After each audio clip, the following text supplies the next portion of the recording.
All right, taking a look at another problem here, just to give you the idea. So remember, anytime you have two equations set equal to y, we're thinking about that y has to equal y in algebra, otherwise there's no math to do. So all we have to do is plug in what each y equals, set them equal to each other. So I'll use different colors, again, to kind of help with that. So this y equals negative 6x. So for one y, I'll put in negative 6x.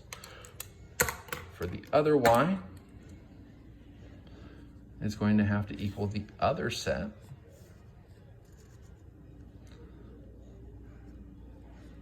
So here's my negative 4x plus 4. And we're going to set those equal to each other. Sorry, it gets a little fuzzy. All right, from here, what we're going to do is we're going to get x all by itself.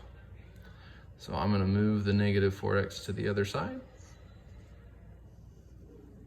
Anytime you move something from one side to the other, you got to change the sign.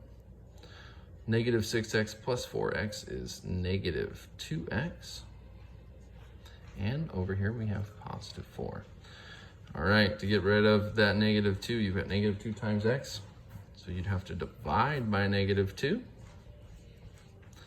This cancels out.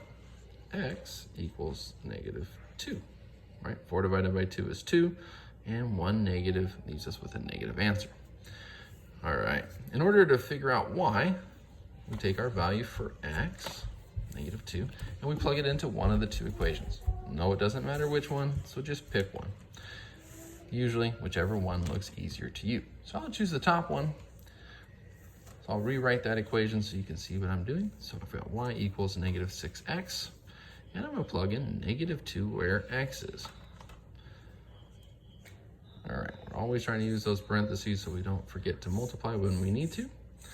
So I've got negative 6 times negative 2. Negative times a negative is a positive. 6 times 2 is 12. So y equals 12. Again, anytime you're doing these, you're going to put them into a coordinate point. So we're going to have x is negative 2 and y is 12. There's our coordinate point. We're all good. All right. It does work on a graph. Notice that 12 is above 10, so our normal graph paper is not going to work quite as well as it might have otherwise. Sorry about that. So if I was to go ahead and graph this, I've got negative 6x on the first one. There's no y value, no y-intercept, so I'm going to start at 0. I'll go down 6 and over 1, and I would do that again if I could. So we're going to pretend this is negative 12 here. And I'll reverse that order to go the other way.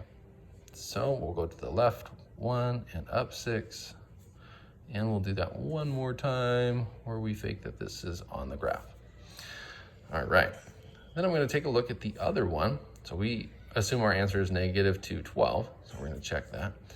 So I start at positive 4. That's what this value tells me. That's our y-intercept. Use a different color here to help out. So here's my positive 4.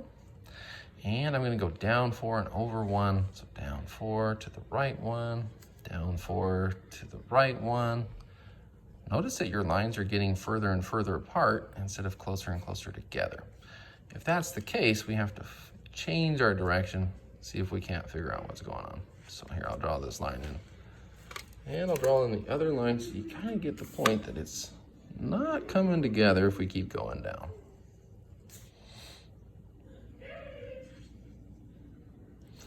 All right, a little easier to see. The lines are not getting closer together.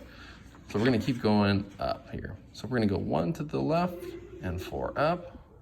Oh, they're getting much closer together now.